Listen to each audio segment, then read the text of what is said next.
Hey there, it's Stephen Dubner. 2 years ago, the U.S. Supreme Court struck down Roe v. Wade, the court's 1973 ruling that made abortion legal throughout the U.S. With this new ruling, the legality of abortion was kicked back to the states. Since then, 13 states have banned abortion, and 8 others have imposed more limited restrictions. This election day, November 5th, voters everywhere will be choosing a president, and the voters in 10 states will also be considering ballot measures that aim to protect abortion access. Kamala Harris has said that if she becomes president, she would sign a bill to once again make abortion legal nationwide. Donald Trump's position is less clear. Harris says that Trump would sign a national abortion ban, but Trump has denied this and said the issue should be left to the states. Whatever the outcomes on Election Day, the fact is that abortion laws in the U.S. are in the middle of a big shift with consequences that are hard to predict. The law of unintended consequences isn't really a law, but it is at least a principle that we talk about a lot on this show. And there was one particularly noteworthy unintended consequence of Roe v. Wade that Steve Levitt and I wrote about in Freakonomics way back in 2005. We revisited this topic in 2019 in an episode of Freakonomics Radio. At that time, a lot of state legislatures, especially in the South and Midwest, were already moving to restrict abortions. Considering the state of play today, I thought it might be worth hearing that 2019 episode again. It's called Abortion and Crime Revisited. We have updated facts and figures throughout. As always, thanks for listening. When you think about unintended consequences, when you think about two stories that would seem to have nothing to do with each other, it is hard to beat the stories we are telling today. The first one, if you follow the news even a little bit, should be familiar to you. It concerns one of the most contentious issues of the day. New developments in the escalating battle over abortion. The last clinic in Missouri on the verge of closing today. The battle goes back at least to 1973, when the U.S. Supreme Court took up a case called Roe versus Wade. The Supreme Court today ruled that abortion is completely a private matter to be decided by mother and doctor in the first 3 months of pregnancy. A few years before Roe v. Wade, abortion had been legalized in 5 states, including New York and California. The Supreme Court made it legal in all 50 states. But lately, several states have been pushing back hard. The Ohio governor signing today what critics condemn as the most restrictive abortion law in the country. Nearly a dozen states are now imposing new restrictions this year, including... Meanwhile, if you go back 30 or 35 years, there was a totally different story dominating media coverage and the political conversation. Let us roll up our sleeves to roll back this awful tide of violence and reduce crime in our country. We must take back the streets. If you weren't around then, it's hard to remember just how bleak the outlook was. Crime had begun to rise in the 1960s, continued on through the 70s and 80s, and by 1990, it seemed that everyone was scared, everywhere, all the time. Robberies, assaults, and even murder have replaced shoplifting, vandalism, and truancy. Crime became a top priority among Democrats. It doesn't matter whether or not they were deprived as a youth. And Republicans, too. There are no violent offenses that are juvenile. You rape somebody, you're an adult. You shoot somebody, you're an adult. Experts call them super predators. Everyone agreed that violent crime was out of hand, that the criminals were getting younger, and that the problem was only going to get worse. There's a tidal wave of juvenile violent crime right over the horizon. But the problem didn't get worse. In the early 1990s, violent crime began to fall, and then it fell and fell and fell some more. Consider New York City. In 1990, there were more than 2,200 homicides. In 2023, there were fewer than 400. But it wasn't just New York. With a few exceptions, crime across the U.S. has plunged. Why? What led to this unprecedented and wildly unexpected turnaround? Everyone had their theory: better policing, the reintroduction of capital punishment, a stronger economy, the demise of the crack epidemic. Meanwhile, a pair of academic researchers came up with another theory. It was surprising, it was jarring, but it seemed to hold great explanatory power. And he said, well, I think maybe legalized abortion might have reduced crime. If you've ever read Freakonomics, the namesake book of this show, you may recall this controversial link between legalized abortion and the fall of crime. Today on Freakonomics Radio, the story behind the research and evidence for the theory, the challenges to its legitimacy, and the results of a new follow-up analysis. It was completely obvious to us that a sensible thing to do 20 years later would be to look and see how the predictions had turned out. How did they turn out? What does this mean for abortion policy? What's it mean for crime policy? We'll get to all that right after this.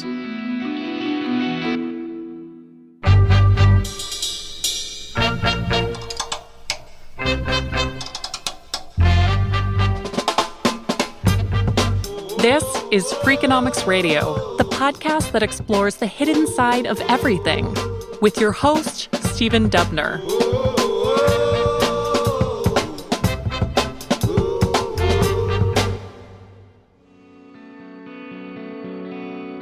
From 1991 to 2001, violent crime in the U.S. fell more than 30%, a decline not seen since the end of Prohibition.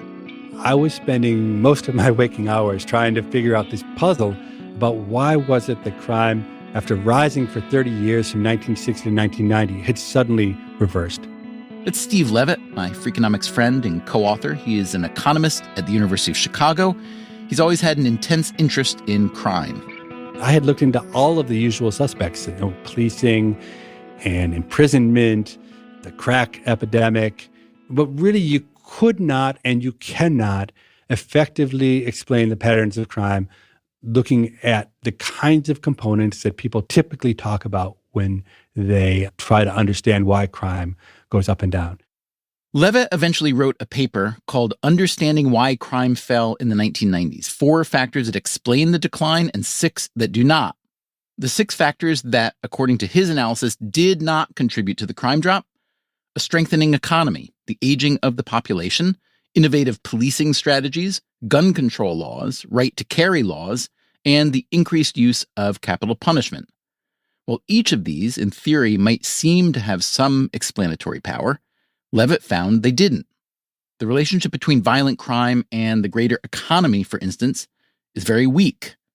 Capital punishment, he found, at least as currently practiced in the U.S., simply didn't act as a deterrent against future crimes. Then there were the factors he found did contribute: the increase in the number of police, an increase in the number of criminals imprisoned, and the decline of the crack cocaine trade, which had been unusually violent. But these 3 factors could explain only a portion of the massive drop in crime, perhaps only half.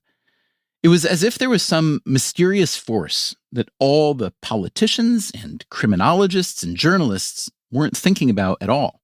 I had the idea that maybe legalized abortion in the 1970s might possibly have affected crime in the 1990s.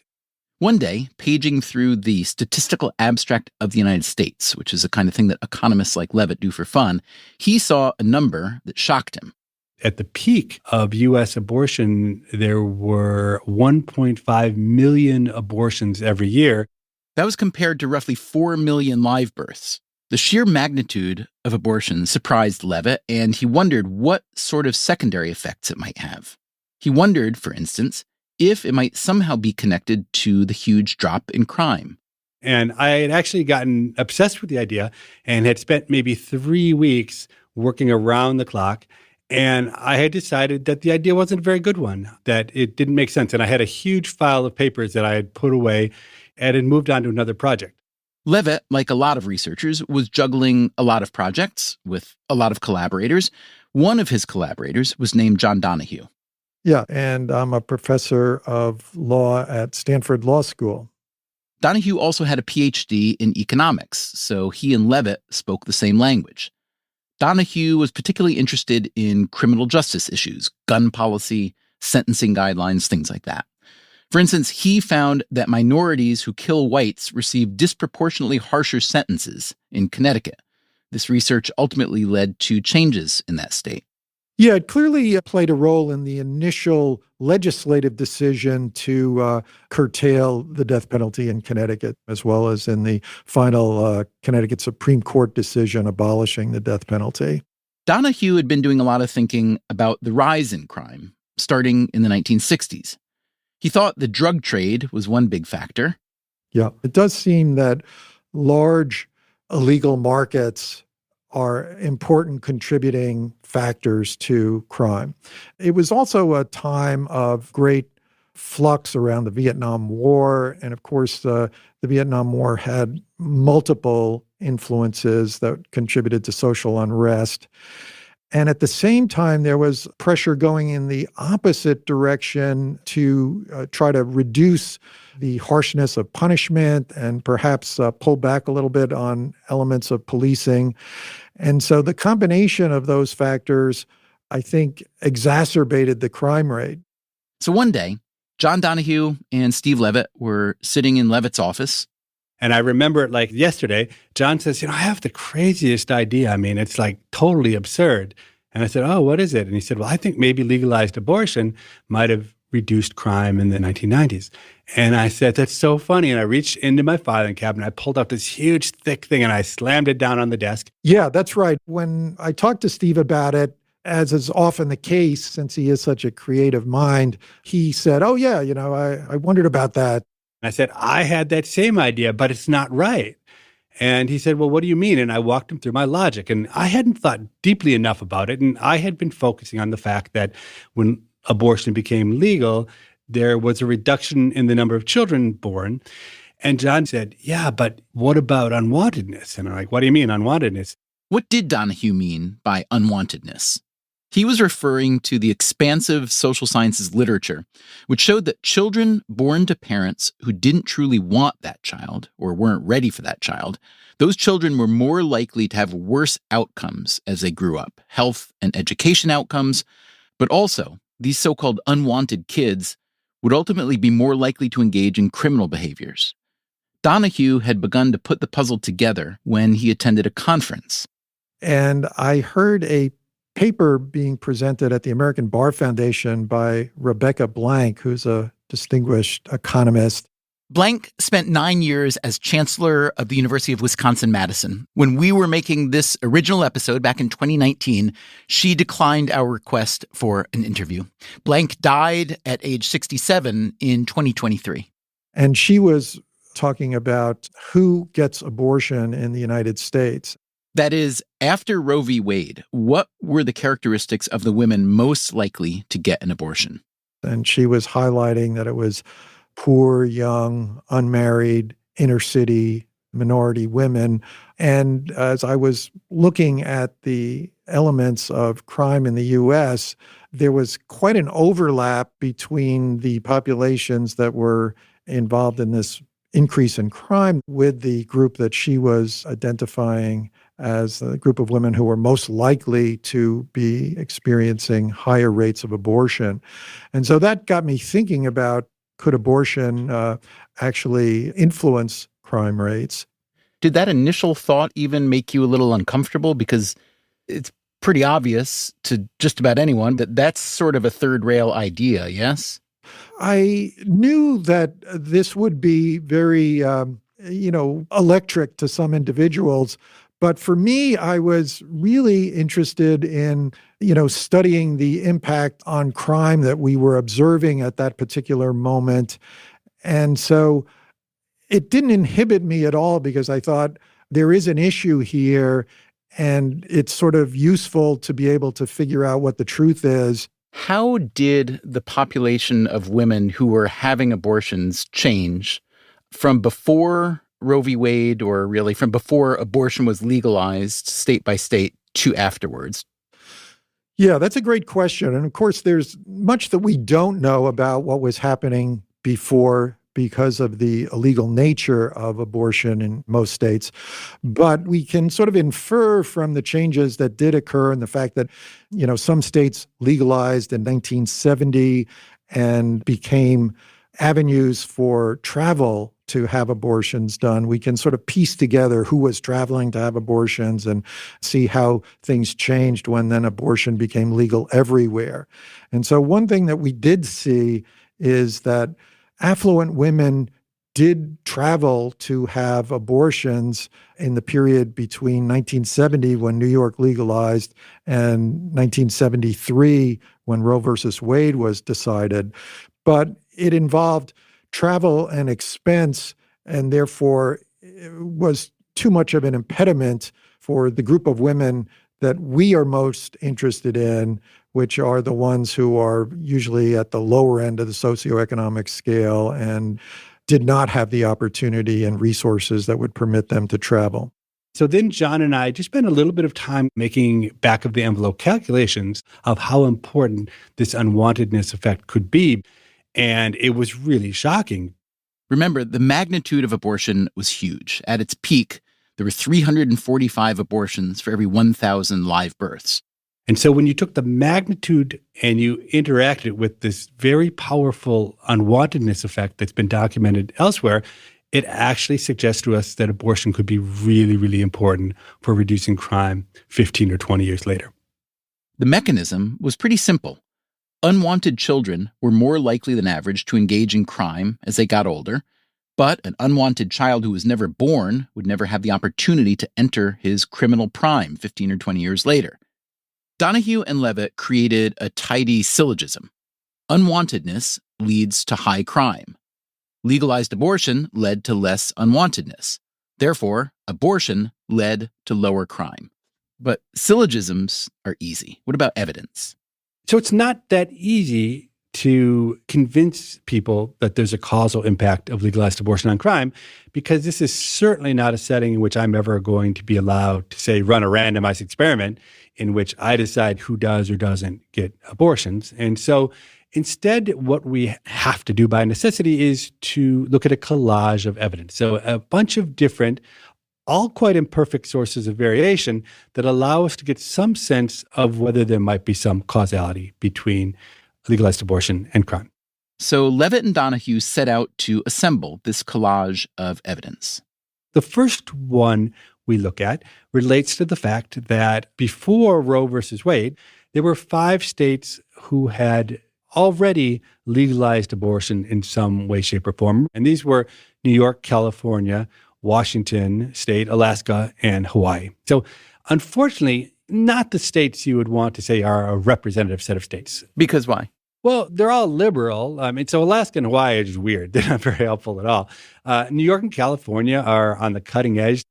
Now, one thing that's really important to stress is that the states that legalized abortion earlier didn't just get a 5-year head start on the legalization of abortion before Roe v. Wade. They actually were states that had many, many more abortions, a much higher abortion rate than the other states. So if you look at the data now, these states, even today, have abortion rates that are almost double the abortion rates of the rest of the U.S., which again, I think points out how poor it is as a natural experiment.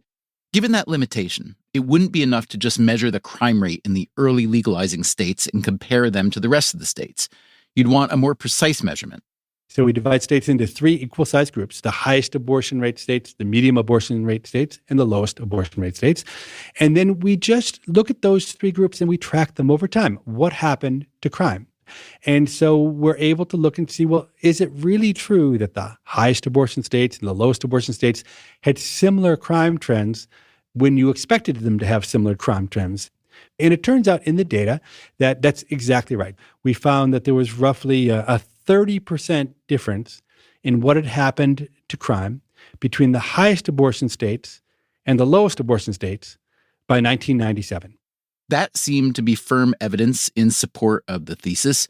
Now Donahue and Levitt looked at crime data state by age of offender. So the nice thing in the data that we had available was we could look at arrest rates by single age of individual. So if I'm born in 1972 in Minnesota, well, I probably live a pretty similar life to someone who's born in 1974 in Minnesota. Okay, in terms of other things like policing or, drugs or other things in the environment. But the difference is that those who were born in 1974 were exposed to legalized abortion. Those who were born in 1972 weren't. And we find numbers there that are completely consistent with the rest of our analysis, that those who were born just a few years apart do much less crime than those who were born in the earlier years. Because the abortion rates were rising so sharply in the 70s, these cohorts were coming into their crime ages in a stacked fashion, and we could identify which abortion rates were associated with each particular age. And the higher the abortion rate was for each age, the greater the crime drop occurring. So as you're putting together this collage of evidence, what did it feel like to see the strength of this evidence of the link between legalized abortion and crime? Did it immediately suggest policy or political or healthcare follow-ups? Steve and I think, both had this sense of something really unusual has suddenly happened in crime in the United States, and we really just want to understand what that is. I really wasn't thinking very much about the way in which this would be received.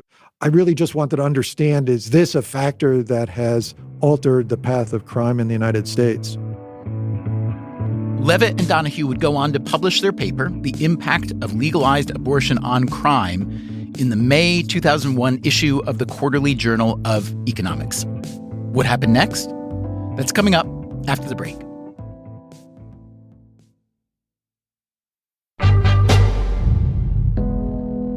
Legalized abortion appears to account for as much as 50% of the recent drop in crime.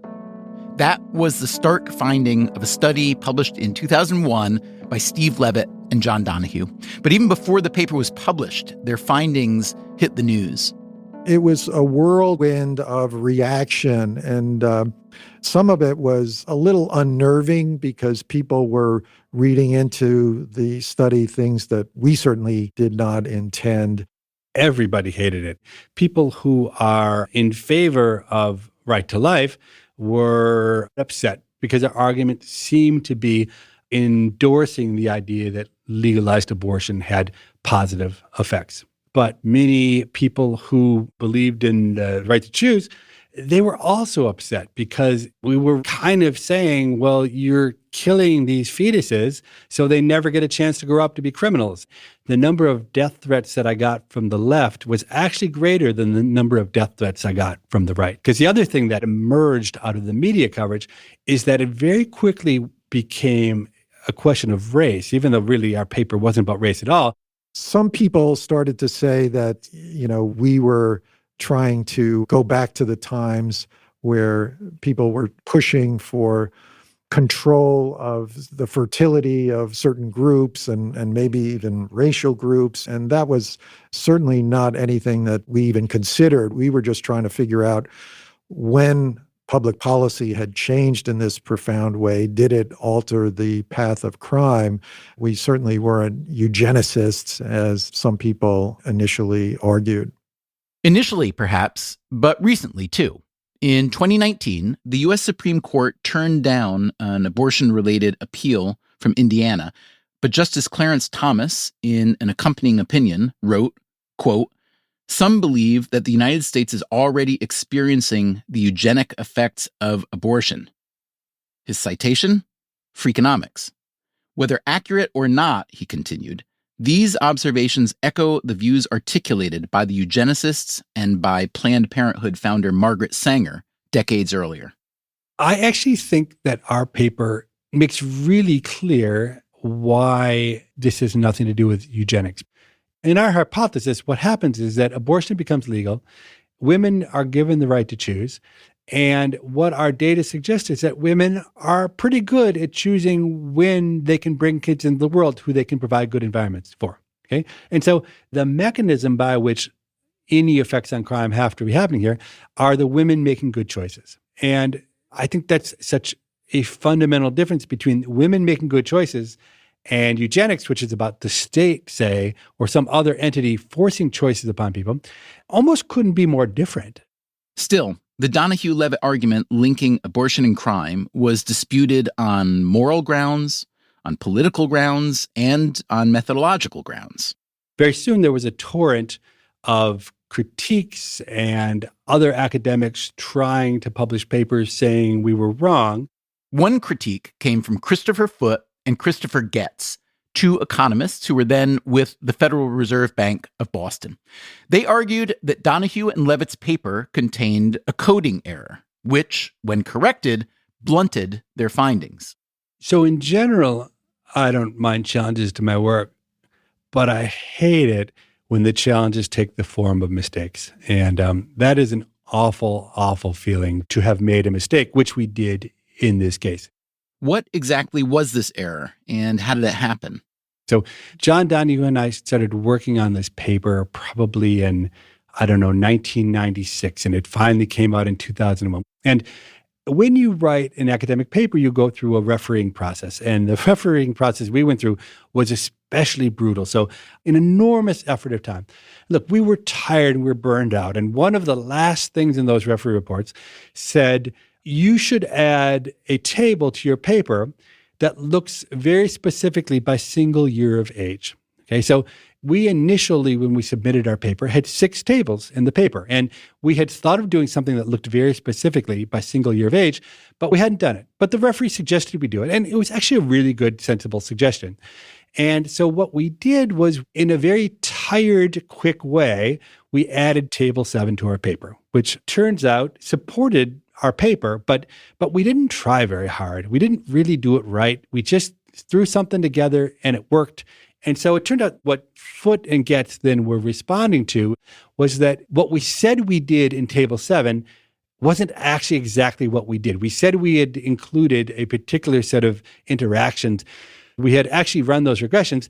Just when the numbers got translated into the table, a different set of columns got put into the table. The error was almost more in the description of the paper rather than an actual mathematical error. So we had said that we had controlled for state year effects in our paper, which is sort of an econometric point of terminology, when it was only a state effect that we had controlled for. And so it did weaken the result, although did not fundamentally alter the conclusion.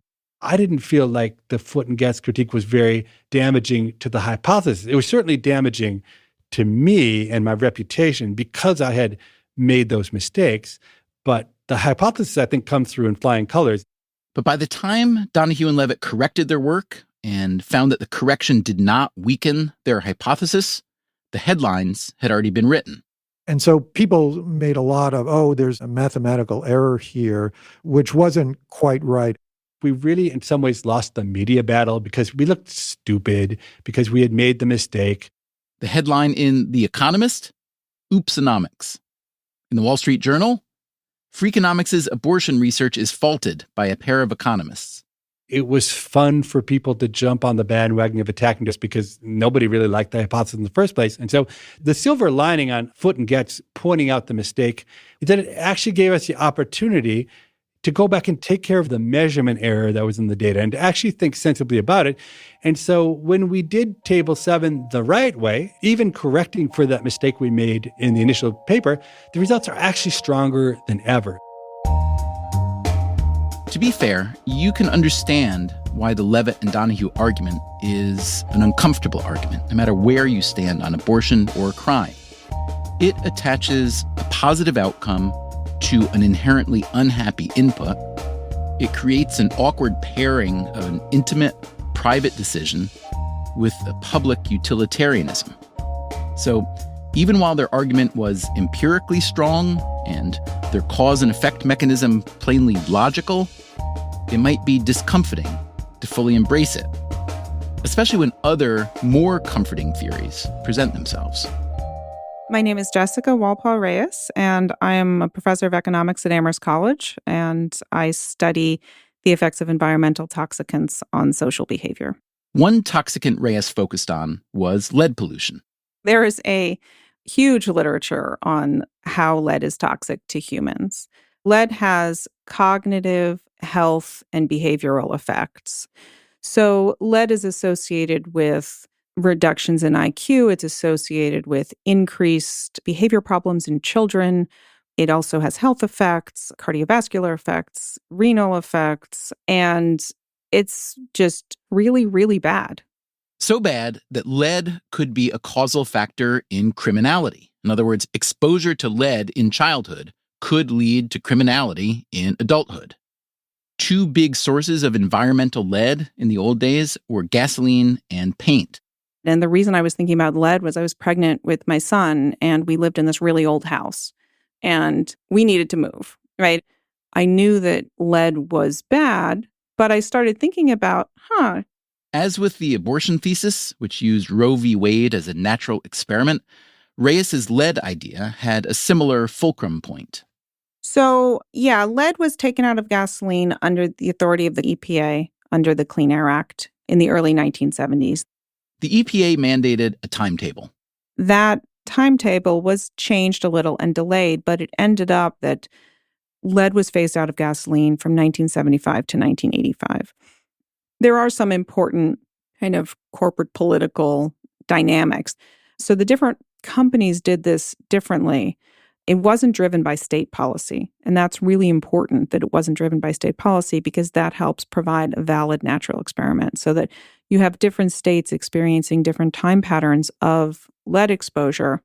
Like Donahue and Levitt, Reyes was able to assemble a collage of evidence linking the removal of lead in different places and different times with the decline of crime in each place. She published her findings in 2009, arguing that the removal of lead under the Clean Air Act was, quote, an additional important factor in explaining the decline in crime in the 1990s. Did her paper refute the Donahue-Levitt conclusions about abortion and crime? My paper does not refute their conclusions. To the contrary, it actually reaffirms them. I include their abortion measure in my analysis, and I find that the abortion effect is pretty much unchanged when one includes the lead effect, that the two effects are operating relatively independently, and that each one is of similar magnitude when you do or don't account for the other. So what that means is that from my perspective, I think both stories are true, and we can hold both of them kind of side by side. It doesn't make sense to look for a single explanation for a decline in crime. There are lots of explanations. So Jessica wrote a really interesting and careful paper that tries to look at patterns in leaded gasoline and relate them to crime. Steve Levitt again. And I'd actually distinguish between the very thoughtful, careful work that she did from some of the other work on lead, which I think is not nearly so good. It's funny that people argue, there can only be one cause to why crime went down. And if lead's true, then it can't be abortion. When, look, the world is complex and there could be many things going on. Indeed, this is how many academic researchers and lots of other scientists generally think about the world. It's called multivariate causality. That is, almost no effect has only a single cause all the time, which is why percentages and probabilities are useful. They express the magnitude of various causes. But here's the thing. A lot of people who drive the public conversation these days, especially politicians and journalists, they don't seem very comfortable with the notion of multivariate causality. Why not? It may simply be that this versus that stories make for better headlines and campaign slogans.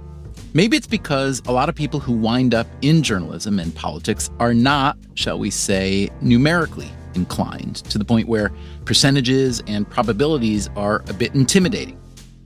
In any case, what's a layperson to do if you're trying to make sense of a debate over complex issues like this? I think it's really hard. I think it's really hard for a layperson to be able to watch a scientific debate or a social scientific debate, especially one that's being mediated through, newspapers and magazines and blogs, so much being lost in translation, and figure out what's really true. It's not even easy for me as an academic. And I think there's a much more intelligent way to discuss social scientific research than is done now. So right now, maybe the most interesting way to portray an idea is to talk about the hypothesis. And then almost absent a lot of discussion of data, ask people to make a judgment about whether the hypothesis is true. I actually think we should flip that discussion on its head. If we want intelligent lay people to be able to make good choices about what they believe and don't believe, then the basic premise has to start not necessarily from the hypothesis, but from the data. And so if the way that social science was reported was to say, here are the 5 facts that are true about the world. And then what those mean are up to people to agree upon. But that's never the way that discussions happen. Maybe because it's not interesting, maybe because it's a little too complicated, maybe it takes too much time. But I think there's actually a lot less disagreement about facts than about the interpretation of the facts. And so I believe that for an educated layperson, given a set of facts, they can make a better judgment about how to interpret those facts than the current way the media treats things, which is to often not talk about the facts, but just to talk about the interpretations, and often to focus on, really extreme emphasis on minor differences. With that in mind, Steve Levitt and John Donahue have added a new set of facts to the abortion conversation. They went back to their original abortion crime analysis from roughly 20 years ago and plugged in the updated data. Coming up in a minute, we'll hear what they found and what sort of policy recommendations it may suggest. We'll be right back.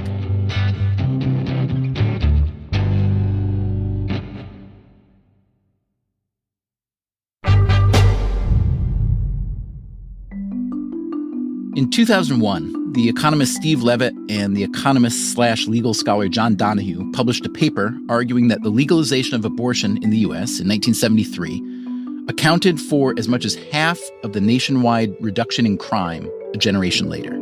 Here's Levitt. So the abortion hypothesis is quite unusual among typical economic ideas in that it makes really strong and quite straightforward predictions about what should happen in the future. And the reason it has that characteristic is because we knew already when we published our paper in 2001 how many abortions had been performed. And because there's a 15 to 20-year lag between performing the abortion and the impact on crime, we could already make strong predictions about what would happen to crime 15 to 20 years later. And so it was completely obvious to us that a sensible thing to do 20 years later would be to look and see how the predictions had turned out. Okay, so you and John Donahue did revisit this study. You just released an update to that 2001 paper, and this one's called The Impact of Legalized Abortion on Crime Over the Last 2 Decades. Did your prediction turn out to be true, false, somewhere in the middle? When we revisit the exact same specifications, but looking from 1997 to 2014, it turns out that a very similar pattern emerges. The states that had high abortion rates over that period, that 30-year period, have crime rates that have fallen about 60% more than the states that had lowest abortion rates. I mean, these are really massive changes. And lo and behold, the results were substantially stronger than they were in the 2001 paper. So that was an interesting and noteworthy finding. Now, the amazing thing, and the thing that really almost gives me pause, is how enormous our new paper claims the impact of legalized abortion is. Because the cumulative effect over the last 30 years, if you just look at our numbers, suggests that abortion might explain something like 80 or 90% of the entire decline in crime. The effects implied by our data are so big that I actually think it will make people more rather than less skeptical about what's going on, because it's almost mind-boggling that a factor that's so removed from the usual set of things that we think about influencing crime may have been such an enormous factor. What would have happened if you'd found the opposite, that the impact of abortion on crime 20 years later, had disappeared? I mean, this is your most famous research. What do you think you would have done? I don't know. Human nature says maybe we would have tried to hide that, like people who make bad predictions try to hide it. But I would hope that we would have published the paper anyway, because the thing is, if we didn't publish it, someone else would have published it. One of my first rules of doing research is when you find out you're wrong, it's much better to kill your own theory than have someone kill your theory. A lot has changed since 1973 beyond abortion policy and abortion laws, access to birth control, and many other factors that may intersect or not with crime causal factors. So I am curious whether you feel, in your new paper, you do make clear that the effect is larger now, turned out to be larger than you had predicted. Do you think it will continue to hold forth, or is the world, this complex world we live in, changing enough so that the effect of abortion on crime will diminish over time? There are lots of moving parts to this story. So one moving part is that there are other technologies for terminating pregnancies other than therapeutic abortions that may play a bigger role. So, for example, you can actually go online and buy, pills that can induce miscarriages. And so you might be seeing some movement in those directions. And presumably the greatest thing that could happen in this domain is that if you would eliminate unwanted pregnancies in the first place. But American policy has not been nearly as effective in achieving that goal. A country like the Netherlands, which has really tried to reduce unwanted pregnancies, has probably had the right approach in dealing with the issues that our research at least raised. So they have much, much lower rates of abortion, even though abortion is completely legal in the Netherlands. But they want to stop the unwanted pregnancies on the front end. And I think almost everyone should be able to agree that that is the preferable way to, focus policy if one can. It's worth noting that the term unwanted pregnancy is probably way too imprecise to describe the individual choices made by individual people. There are, of course, many reasons why a given woman may decide to have or not have a baby. So if you're thinking about policy ideas, it probably makes sense to consider all these reasons and the nuances attached to each. That said, so-called unwanted pregnancies have been falling in the U.S. Consider teenage pregnancies, the vast majority of which are unplanned, if not necessarily unwanted. The teen pregnancy rate has declined by more than 75% in the past 30 years. The abortion rate has also fallen significantly. At the peak, you will recall, there were around 1.5 million abortions a year compared to 4 million live births. That was in 1990. As we noted earlier, some states have banned abortion lately, and some states have upcoming votes on whether to keep abortion legal. Back in 2019, when I spoke with Steve Levitt and John Donahue, I asked them to talk about the link between abortion laws and crime. So if indeed these states are making abortions much harder to get, then our study, our hypothesis unambiguously suggests that there will be an impact on crime in the future. You can imagine that if a state were to really clamp down on abortions, but neighboring states permitted abortion, you would get some of this traveling to an abortion provider. But since that would tend to have a disproportionate effect on lower socioeconomic status, you might see exactly the problem that we have identified, that the children that are most at risk because they're unwanted pregnancies would be the ones most likely to be born once these restrictions are imposed. On the other hand, I don't think anyone who is sensible should use our hypothesis to change their mind about how they feel about legalized abortion. So it really isn't very policy relevant. If you're pro-life and you believe that the fetus is equivalent in moral value to a person, well, then the trade-off is awful. What does he mean by an awful trade-off? Remember, there are still around 1 million abortions a year in the U.S. And John Donahue and I estimate maybe that there are 5,000 or 10,000 fewer homicides because of it. But if you think that a fetus is like a person, then that's a horrible trade-off. So ultimately, I think our study is interesting because it helps us understand why crime has gone down. But in terms of policy towards abortion, I think you're really misguided if you use our study to base your opinion about what the right policy is towards abortion. But let me ask you this. If someone wants to use this research to consider policy, you're implying that the policy that they should think about is not abortion policy, but some kind of child welfare policy. What would that be? I mean, that's obviously a much less binary and much harder question, but what kind of policy would be suggested? So I think there are two policy domains for which this research is important. Let me start actually with the obvious one, which is crime. We spend enormous amounts of money on police and prisons and other programs. We incarcerate millions of people. And much of the justification for that comes from the idea that those are effective policies for reducing crime.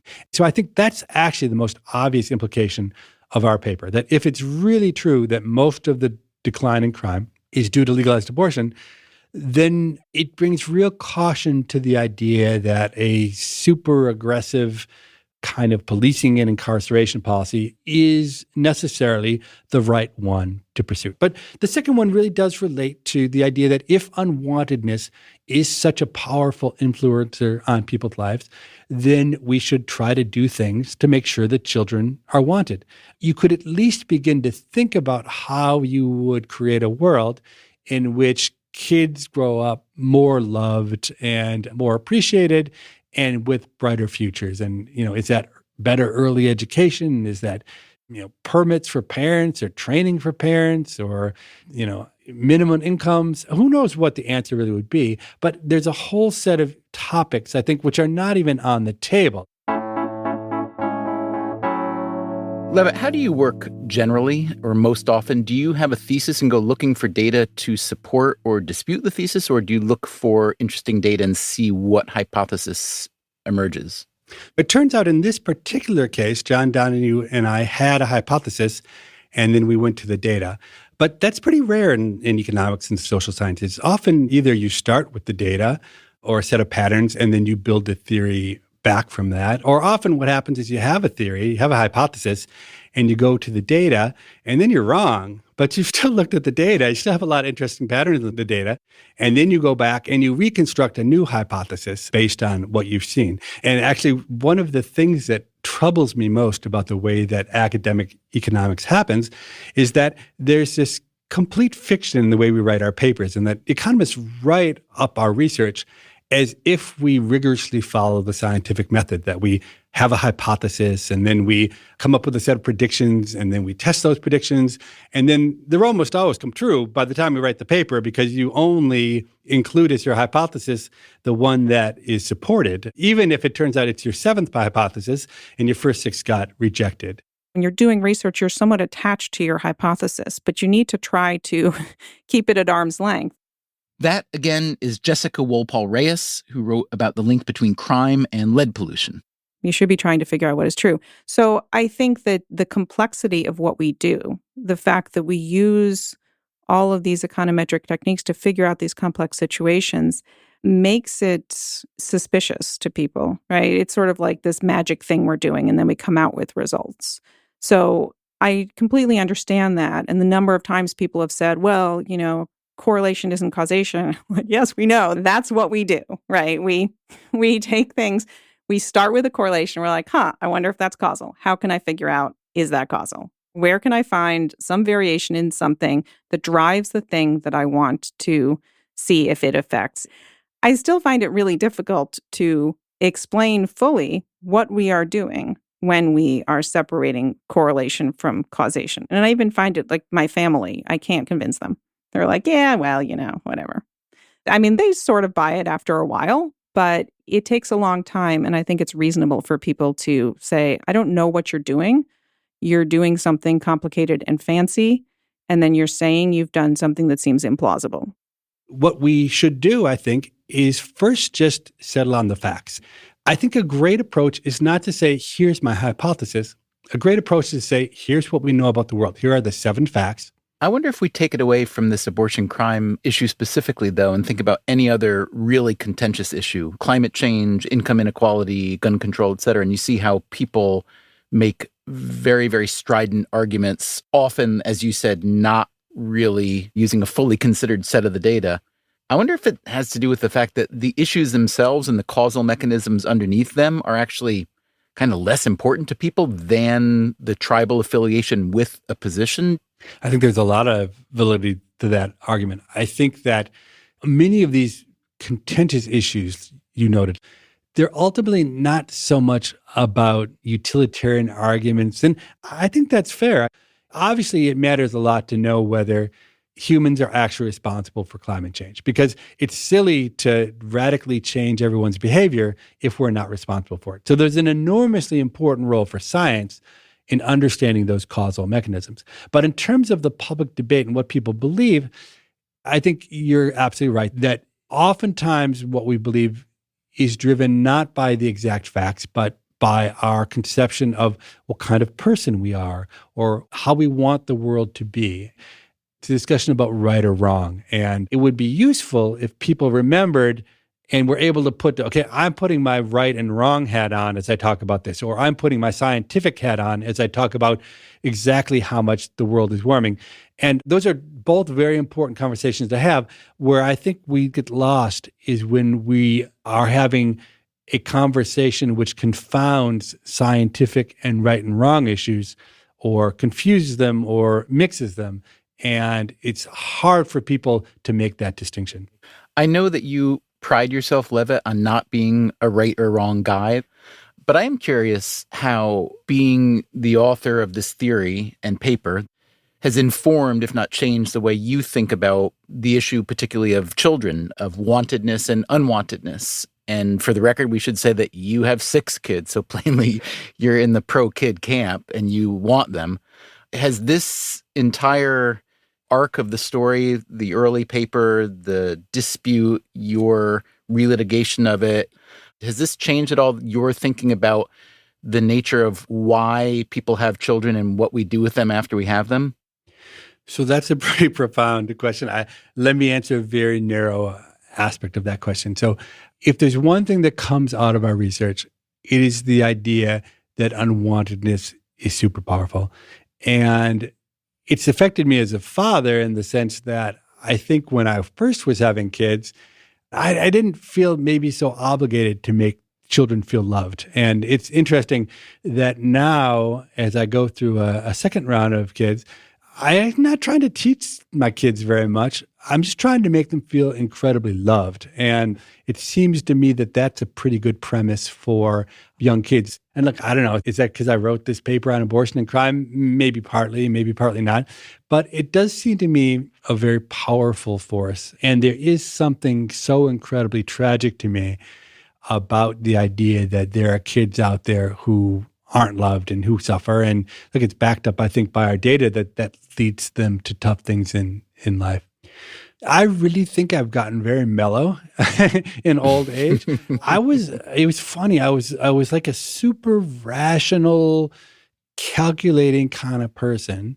And as I've gotten older, I've just gotten very soft and friendly and nice. And I never would have imagined that I would be so accepting of my teenagers and their various foibles. But it's funny, I'm a really different person than I used to be. And is this a product of just aging or of something else?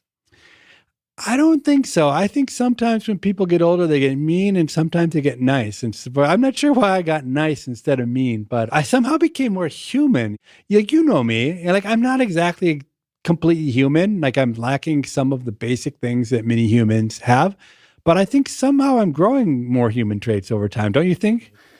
I do. I definitely do. But I'm curious, what's the causal mechanism, honestly? Maybe it's you, Dubner. Maybe it's hanging around with you, and your great humanity has started to rub off on me. I doubt it, but I'll take credit for it. That was our 2019 episode, Abortion and Crime Revisited. We will be back very soon with a new episode of Freakonomics Radio. Until then, take care of yourself. And if you can, someone else too. Freakonomics Radio is produced by Stitcher and Renbud Radio. You can find our entire archive on any podcast app, also at Freakonomics.com, where we publish transcripts and show notes. This episode was produced by Zach Lipinski and updated by Teo Jacobs.